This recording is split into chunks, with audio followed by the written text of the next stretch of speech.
ఓం శ్రీ గురుభ్యో నమ. గం గణాధిపతయే నమ. శుభం టీవీ వీక్షకులకు స్వాగతం. ఈరోజు మనము 2024 7వ మాసం సెకండ్ పక్షం అంటే 16 to 31 వరకు జరిగే గోచారం తెలుసుకుందాం. ముందుగా వచ్చేసి రాహువు వచ్చేసి మీనరాశి, కుజ గురువులు వచ్చేసి వృషభ రాశి, రవి మిథున రాశి, బుధుడు కర్కాటకం, శుక్రుడు కర్కాటకం, కేతు వచ్చేసి కన్యా రాశి, చంద్రుడు వచ్చేసి తులారాశి, శని భగవంతుడు కుంభరాశి సంచారం, రాహు వచ్చేసి మీనరాశి సంచారం చేస్తున్నారు. ఇకపోతే వృశ్చిక రాశి, వృశ్చిక లగ్నం తీసుకున్నట్లయితే మీ రాశాధిపతి షష్టాధిపతి అయినటువంటి కుజుడు వచ్చేసి మీకు సప్తమంలో ఉన్నారు. సప్తమంలో ఉండి మీ రాశిని చూస్తున్నారు. అలాగే బృహస్పతి మీకు రెండో ఇంటి అధిపతి, పంచమాధిపతి, ఈయన మీకు సప్తమంలో ఉండి మీ యొక్క రాశిని చూస్తున్నారు. తద్మూలకంగా మీకు చక్కని అవకాశాలు వచ్చే అవకాశాలు ఉన్నాయి. గురువు మీకు చాలా మంచి చేస్తాడు. సంతానానికి సంబంధించినటువంటి మంచి డిసిషన్స్ తీసుకుంటారు. ఫ్యామిలీలో మీకు మంచి బాండింగ్ ఉంటుంది. ఫ్యామిలీతోటి సొసైటీలో కూడా మంచి పేరు వస్తుంది. వృత్తి ఉద్యోగాలలో మార్పులు చవి చూస్తారు. తద్మూలకంగా మీకు మంచి జరుగుతుంది.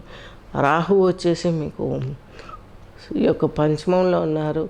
పంచమ రాహు పెద్ద యోగి కాదు కాబట్టి సంతాన విషయంలో ఏదైనా కొంచెం ఇబ్బందులు ఏర్పడతాయేమో అనుకున్నప్పుడు కొంత దుర్గా ఆరాధన, లక్ష్మీ నరసింహ ఆరాధన చేసుకున్నట్లయితే రాహు వల్ల వచ్చే బ్యాడ్ ఎఫెక్ట్ నుంచి మీరు బయటపడతారు.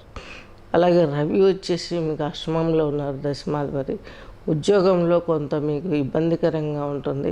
15 days తర్వాత మరలైన భాగ్యంలోకి వస్తారు. భాగ్యంలో వచ్చినా కూడా మీకు పెద్దగా యోగం సమకూరే అవకాశాలు కనిపించట్లేదు. మీకు లాభంలో కేతు ఉన్నాడు. దైవబలం మెండుగా ఉంటుంది. వృశ్చిక రాశి, వృశ్చిక లగ్నం వారికి మంచి మంచి ప్రయోజనాలు మీకు చేస్తారు. మీ జీవితానికి తగ్గట్టు మంచి ఫలితాలను ఏర్పరచుకుంటారు. దైవ సపోర్ట్ బాగుంటుంది. ఏదైనా ఇల్లు, గోల్డ్ పర్చేస్ చేయాలనుకునే వారికి వృశ్చిక రాశి వారికి ఇది తగిన సమయం అని చెప్పుకోవచ్చు. అలాగే వివాహ ప్రయత్నాలు సానుకూలం జరిగే అవకాశాలు కూడా లేకపోలేదు. సంతానాభివృద్ధి బాగుంటుంది. కొంత సాఫ్ట్వేర్ రంగంలో ఉన్న వారికి కూడా మంచి అవకాశాలు వచ్చే అవకాశాలు స్పష్టంగా గోచరిస్తున్నాయి. మీకంటూ ఒక విలువను క్రియేట్ చేసుకుంటారు.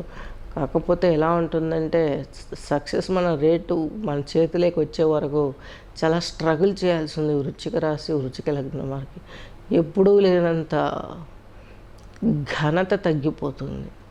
మన పేరు కావచ్చు, వృత్తి కావచ్చు, అంత పడిపోయే స్థితిలో భగవంతుని కృపతో బయటపడతాం.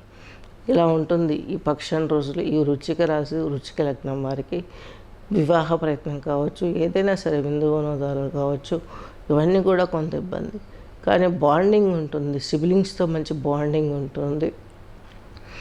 మంచి మంచి ప్రయోజనాలకు సంబంధించి ఏదైనా మీరు నిర్ణయాలు తీసుకుంటే అవి సక్సెస్ అయ్యే అవకాశాలు కూడా స్పష్టంగా ఉన్నాయి.